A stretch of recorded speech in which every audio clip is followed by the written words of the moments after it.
Most Americans have grown up hearing about the health benefits of drinking milk. Dairy, particularly milk, has been a fixed part of the U.S. Department of Agriculture's food pyramid for decades. Well, Mr. Miller told me he never drinks milk. Look at him.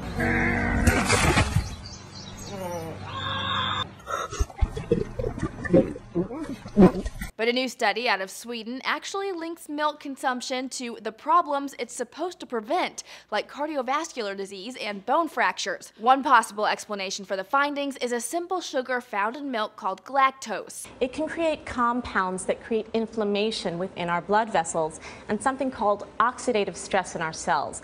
What we know about both of those things is that they cause illness, like heart disease, stroke, and they're bad for our bones. One of the study's authors explained to Live Science if you provide galactose to experimental animals, they will die faster by induction of oxidative stress and inflammation. I've been involved in this research area for several decades now.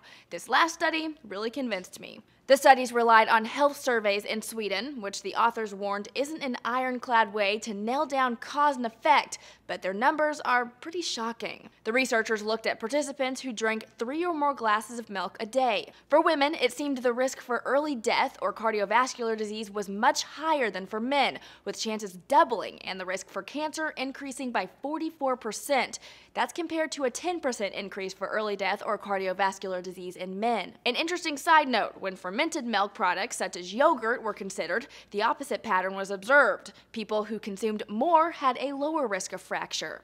Although you shouldn't change your diet because of one study, there are other reasons to make sure you're not going overboard with milk consumption. You don't want to have too much calcium. Drinking 1 cup of milk a day is okay. So if you're having a little milk with your cereal or milk with your coffee, that's fine, but drinking excessive amounts is not good. So it looks like the lesson here is if you're going to drink milk, do so in moderation, along with a balanced diet. For Newsy, I'm Jasmine Bailey.